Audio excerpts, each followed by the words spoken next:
office is going to leave me a lot of free time.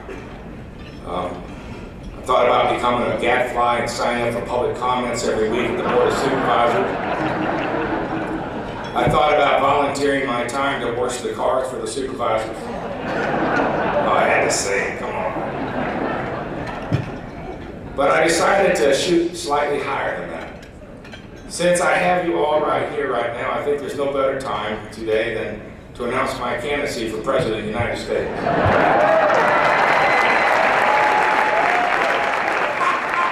Yeah, right. To quote my wife, I hope your next wife really enjoys that trip. So I already have a campaign logo to get people excited. And with all the fundraisers and speaking events coming up, I'm expanding my wardrobe.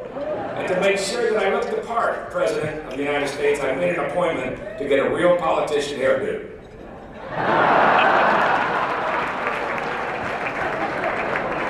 You know, that's scary. That's scary how they said something like that on my head.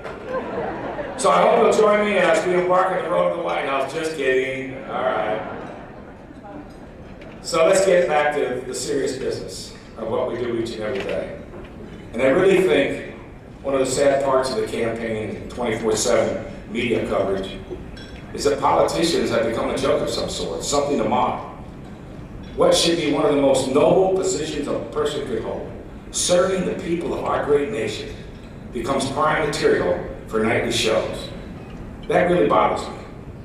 As someone who's been fortunate enough to make a career in government, who has been honored to serve all of you, I know what a difference we elected officials can make in people's lives.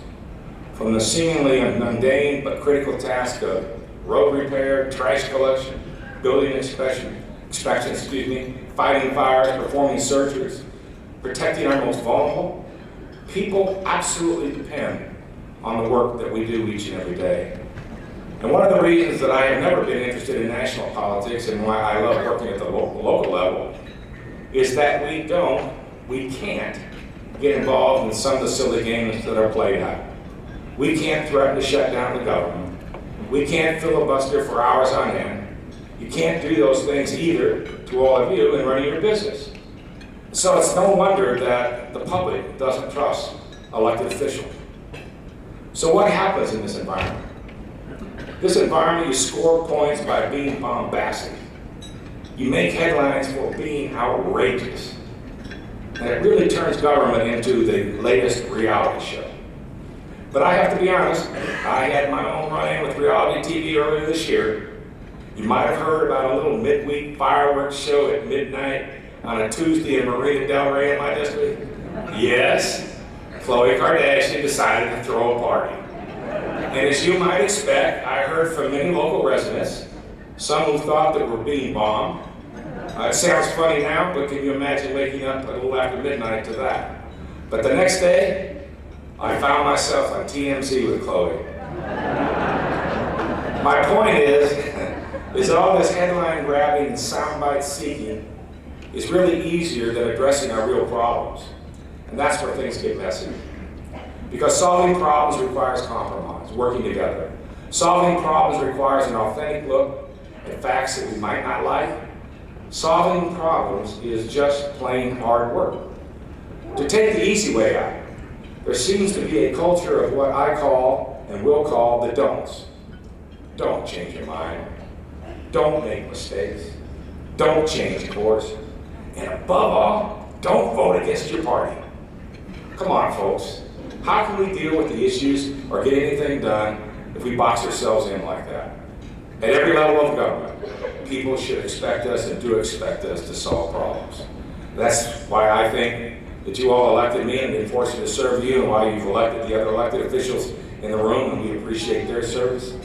But nowhere is that more important than at the local level.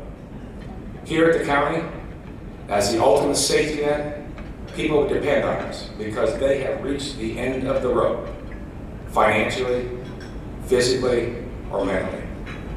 Let me give you a couple examples on issues that are being discussed across this country, and particularly here in Los Angeles County.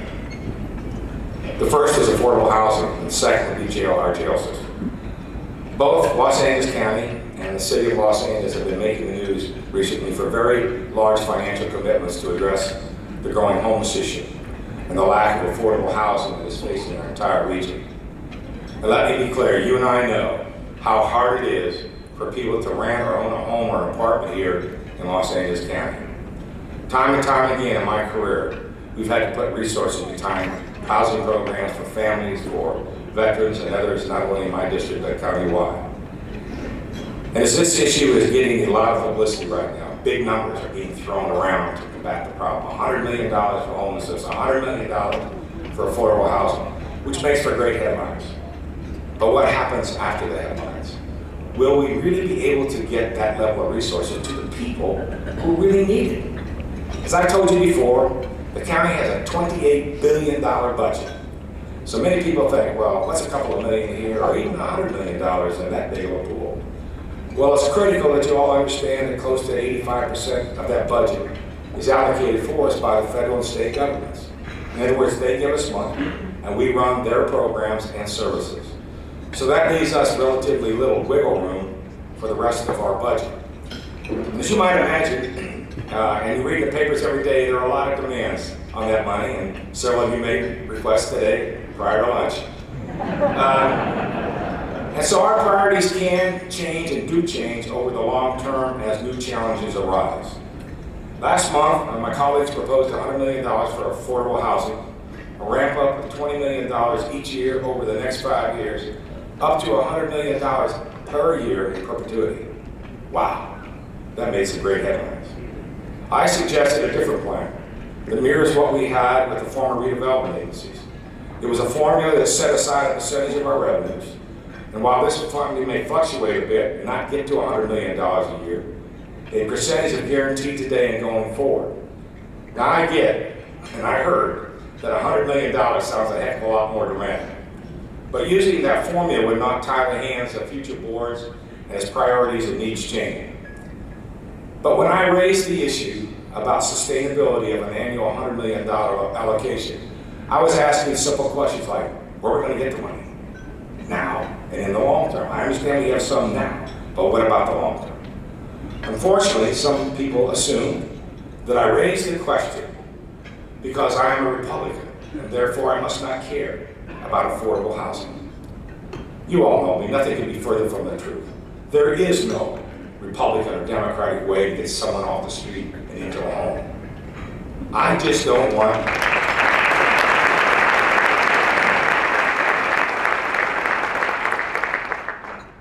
don't want what I call field of dreams spending, where we build it now, make a press release now, and hope the money comes. I want our commitment to be real, sustainable, and I thought that the formula I proposed, while it would change a bit year to year, would have put money where our mouth is. Bottom line, I don't want to be one of those entities that makes promises that sound good at a press conference, but where our promises can't be kept and you have to cancel a program. Another issue being addressed, as I mentioned earlier, across municipalities across our country, is how we manage our prison population. Listen to this. The United States is the biggest jailer in the world. We have 5% of the world's population, but we have more than 20% of the world's prison population. Clearly, we are doing something wrong. Simply locking people up, many of them have mental health issues, addiction problems, is obviously not going to help them. Diversion efforts to provide services and rehabilitation are being tested across the county and showing some good results, I should have said, across the country. Here in Los Angeles County, we must absolutely replace our jail facilities, which are not only outdated, but are not safe for our inmates or our sheriff's staff. Over the last couple of years, our board has hired a few consulting firms to give their professional opinion. Sheriff McDonald and his staff also weighed in. Ultimately, the board approved a jail bed number lower than what was recommended and allocated $60 million of one-time funds for diversion programs and another $14 million ongoing. The hope is that these diversion programs will decrease the need for more jail beds. But even the district attorney said the diversion program is not a jail reduction plan. And again, I want to be very clear. I absolutely support our diversion efforts aimed at rehabilitation and reducing recidivism. But recent laws like AB 109 and Prop 47 have put a lot of pressure on our jail system. And some of the advocates seem to want to let everyone out. But frankly, there's some really bad dudes out there who simply belong in jail. We don't know how successful our diversion programs are going to be, so we need to be flexible. And we need to prepare for the long term. I know that that doesn't play well to the advocates and doesn't draw applause. But we cannot create public policy based on wishful thinking and ideology.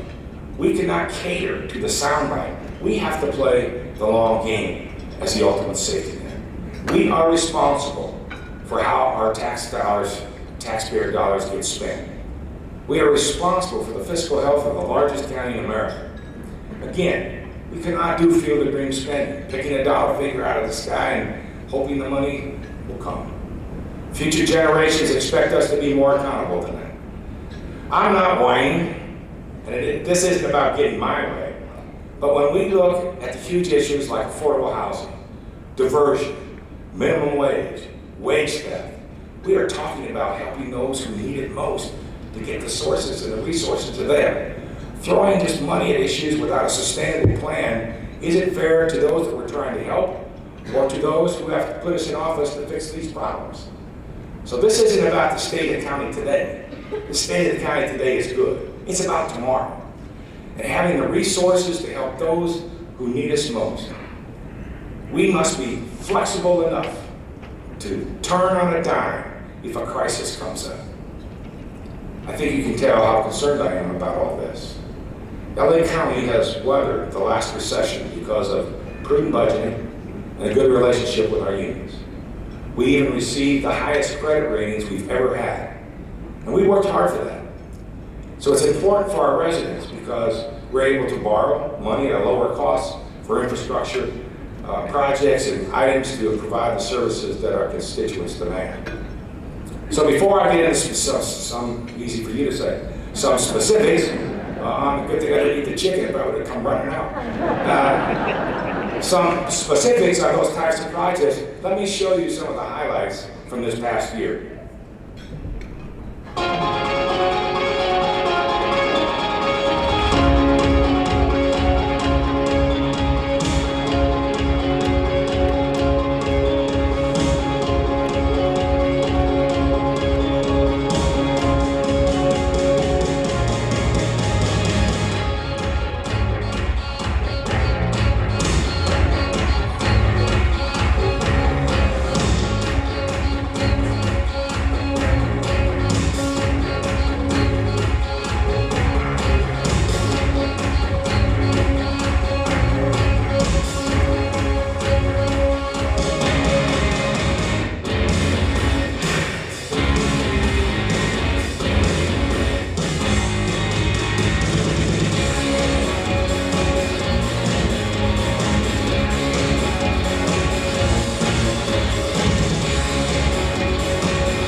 So if you remember a couple of years ago, because I know you were all wide awake when I talked, I had a bucket list of things that I wanted to complete before I left office.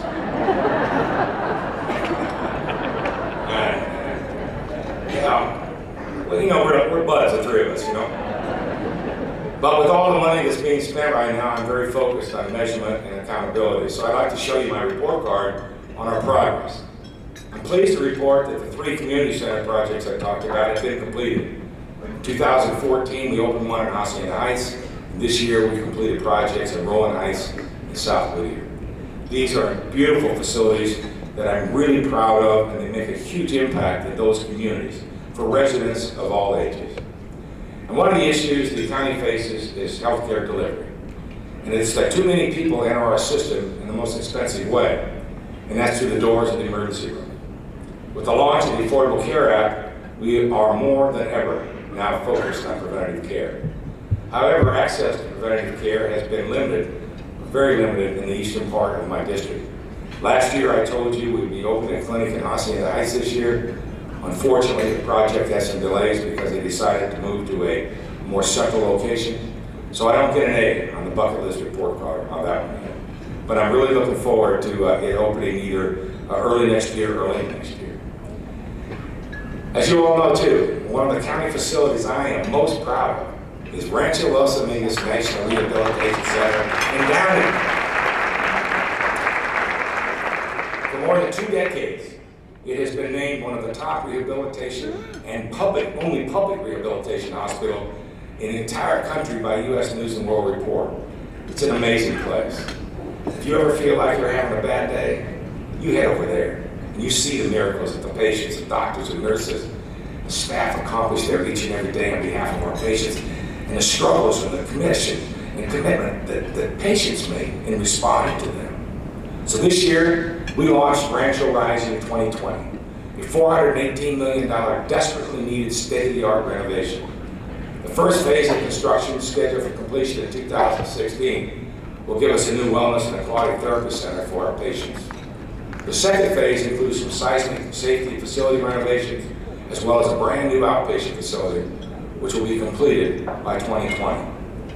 Another exciting development that I'm really excited about this year at Rancho was finally, after years of working with the federal government, an effort to expand our partnership with the Department of Veterans Affairs.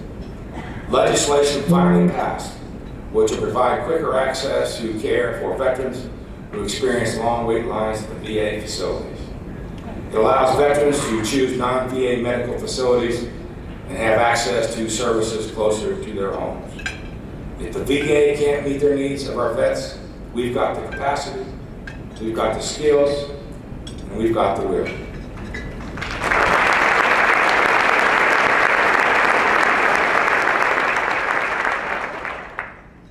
So I want to give, I don't know if he's still here or not, but to Congressman Lowenthal, who has been very helpful in pursuing that legislation for us and working with the VA. And I only appreciate your friendship and the efforts on behalf of Rancho and the veterans here in Los Angeles County.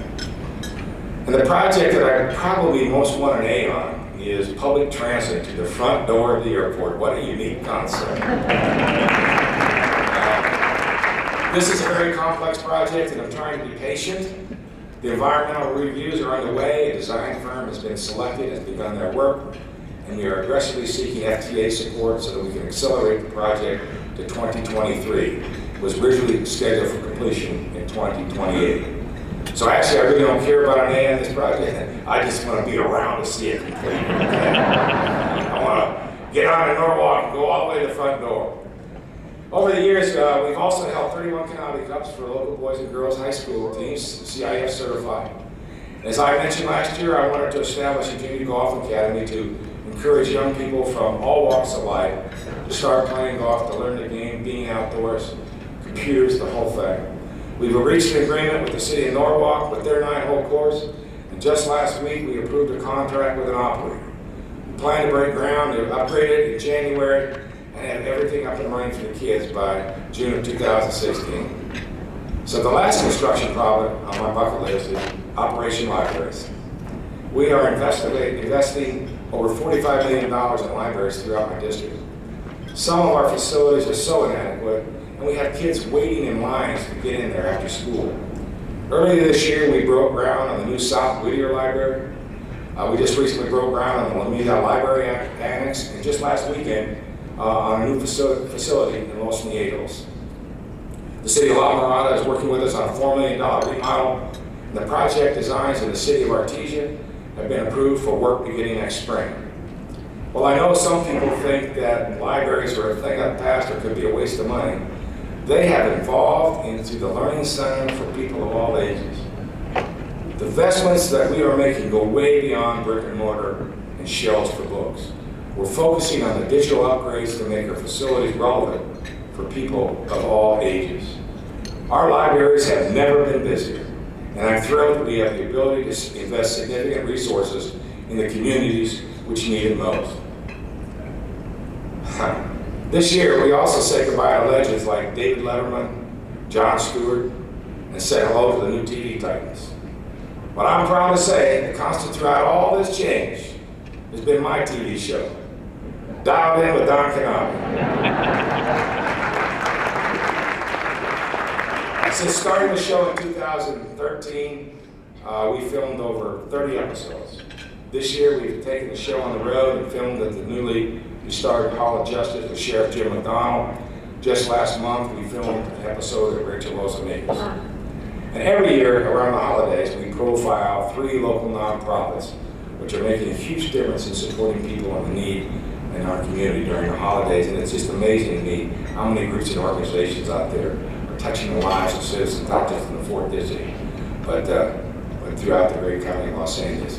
We have some more great shows planned for the coming year, including a trip up to Sacramento. I think Dell's still out there, but I really want to thank Charter Communications for making it happen. Thank you, Dell, and your team. We appreciate all that you do. So for a little fun, I want to add one last project to this year's update.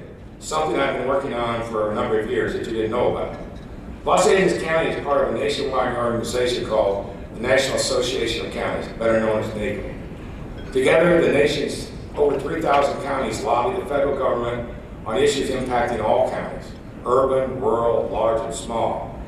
And each year, NACO convenes a national event for all its members and supporters.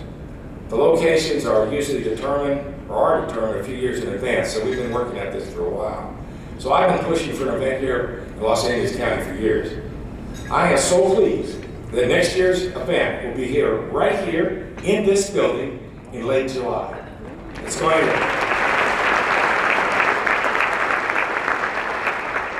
to bring together nearly 3,000 county leaders, booking over 9,000 local hotel room nights, and contributing between $5 and $7 million to not only Long Beach, but to the surrounding community in Los Angeles County. I really want to thank Steve Goodling and the team at the Long Beach Visitors Convention Bureau for all their support. They were really very, very helpful.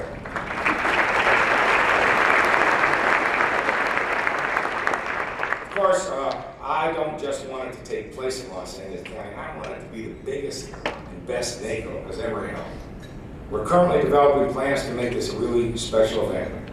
So let me show you how we closed the deal and how we're doing so far.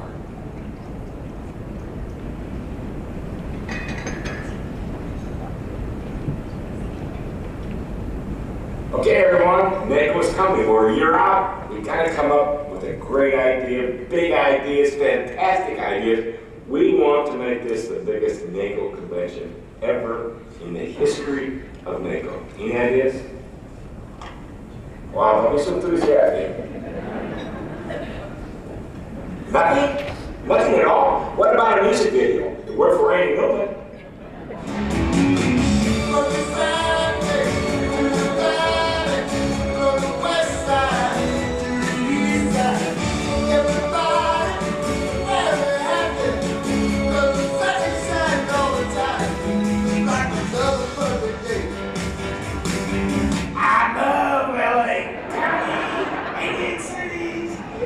Come to Long Beach 2016! What do you think, folks?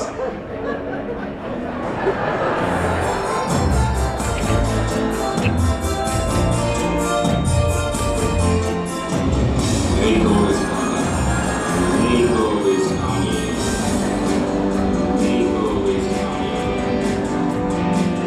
I got it!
sometimes make fun of you.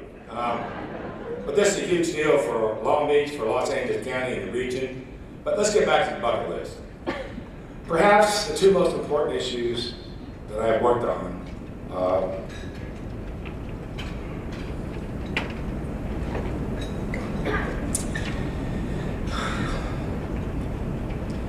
and if I had a legacy, I would want these at the top: child sex trafficking and safe surrender. Sorry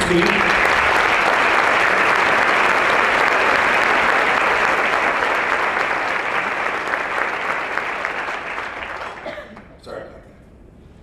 But since we met last year, we have continued our aggressive efforts to end the exploitation of young girls in our streets. We're working with law enforcement on a new set of protocols for when they come in contact with the victims of a horrific crime. Now, rather than being taken into custody like they were in the past, we get them the wraparound services: mental health, physical health, education, job training, everything, housing, that they need to move forward with their lives should they so choose. We've tested the protocols in Long Beach and Compton, and the results have been terrific. Before, nearly 75% of the girls would run, probably back to their scumbag pimp. And now, thanks to immediate, intense engagement with these wraparound services, only 1 out of 38 juveniles ran in the first 72 hours after they were rescued. That is amazing.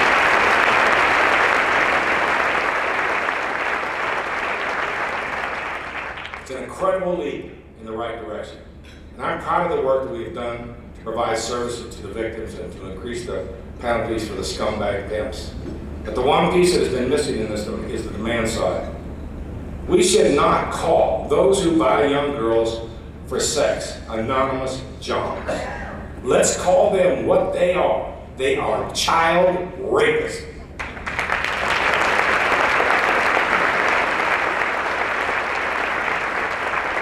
Currently, my colleagues and myself are working on a county ordinance that would lead to the launch of a John Shaney campaign, much like the top 10 child support deadbeats of a few years ago. Our intent is to publicize the names and faces of those convicted of buying young girls for sex. I know that that's something here in Long Beach that your prosecutor, Doug Hubbard, has already launched here in Long Beach. Charlie and everyone else has been involved. And I'm confident programs like this can have a huge impact on ending this exploitation. There is no such thing as a child prostitute. They are victims. No ifs, ands, or buts.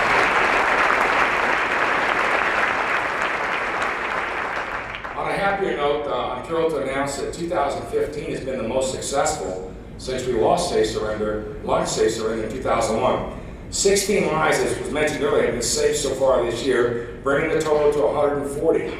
And again, I want to thank Adriana for joining us today for the pledge. I know she's an incredible reminder of just how important this program really is. Earlier this year, we celebrated the 125th Safe Surrender with a very special event in Grand Park in downtown Los Angeles. We invited all of the families to join us to plant a special garden of life, recognizing all the children who have been saved by the program. But sadly, just last week, we heard the news of a fetus abandoned in a dumpster in Hawthorne. And so while we have achieved much, this situation reminds us that we still have a lot more work to do. No shame, no blame, no name. And I really want, Christy, you and your team to thank you and Randy for the Chamber's support for my Safe Surrender Scholarship Program, which we announced here 2 years ago. $40,000 from today's proceeds will help continue to help fund that program.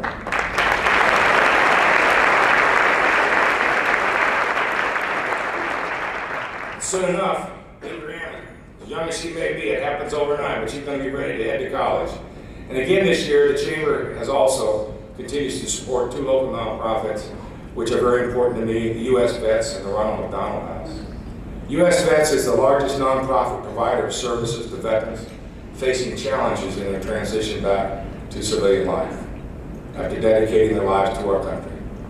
Last month, we dedicated 80 more units of housing at the villages at Cabrillo for the homeless, some of whom are vets and their families. So I want to thank U.S. Vets for their support of our efforts. I would ask that Brenda Thriat of U.S. Vets please stand and be recognized.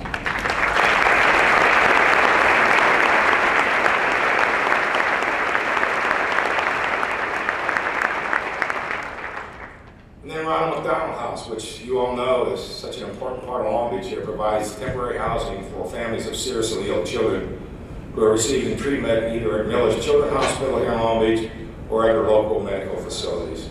Some of the notes and the thank you from the parents on the difference that you all make in support of Ronald McDonald House are absolutely heart-aching and heart-warming. So I'd ask Jen Moore, Joe Rosenberg, and Ron Piazza from the Ronald McDonald House to please stand.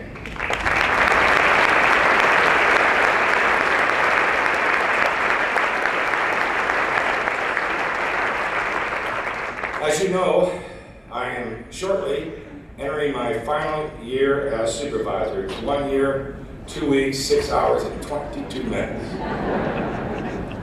Obviously, that brings up a variety of thoughts and emotions. One thing is I know that I'll get to pick the chicken dinners that I get to go to. But seriously, perhaps my biggest concern is to what happens to the programs that all of us in this room, all the cities in this room have been working on for over 20 years. I thought long and hard about who I would like to see fill this seat next because it's really important to me. I am proud to tell you that I have endorsed my senior deputy, Steve Napolitano, for supervisor of the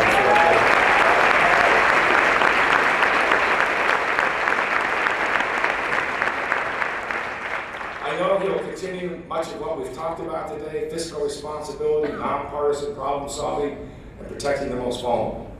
Steve has been with me for 10 years and understands the importance, particularly the complexities of local government. He served as a councilman and mayor in the city of Manhattan Beach, and as a former mayor myself, I know that this hands-on experience is crucial to dealing with the everyday needs of the constituents here in Los Angeles County.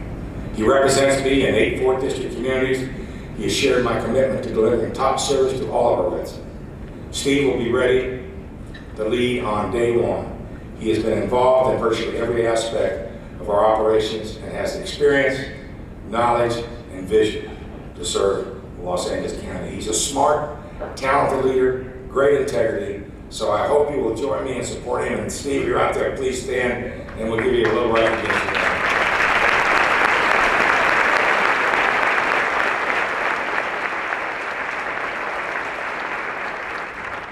So today, you've heard me talk about the don'ts of our current political environment, the unwillingness to work together, to admit mistakes, to see facts, and possibly change course. And with the national election right around the corner, more importantly, the intense and combative partisanship that's going on. All of this is so divisive and contributes nothing to solving problems. So let's not celebrate that behavior. This county, this state, this nation is too big and too great to stand around and shout at each other. Politics, I'm proud of my profession, should be the art of compromise and working together rather than yelling sell out every time you have to give a little to get a little. We can have unity without uniformity. We can disagree without being disagreeable. What a unique concept. Politics is the process of making decisions, tough decisions, amid different opinions. It involves conversation, listening, and balancing valid but competing ideas. It's not about pointing fingers or being bombastic. As Teddy Roosevelt once said, complaining about a problem without proposing a solution is called whining. And it most certainly isn't leadership. I was recently reading about a young entrepreneur who recently said, leadership does not need to be dramatic, fist in the air, trumpets blaring. Leadership comes from integrity, that you do whatever you ask others to do. And just by providing a good example as a parent, a friend, a neighbor, a work colleague, we can make it possible for other people to see a better way to do things. Every day we have choices. And we can make a choice to jump on to the bandwagon of division, or we can choose to be a builder of families, a builder of neighborhoods, of communities, our business, our neighbors, and most importantly, we can commit to being a builder of bridges and not walls. So I want to say to all of you, thank you for being here. Happy Thanksgiving. And from my family to you, we wish you a Merry Christmas, and however you may celebrate the holidays, we hope it's a beautiful, joyous season and good blessings, and most importantly, a prosperous, and most importantly, good health in the new year. May God bless you, may God bless our troops, and may God continue to bless the United States of America.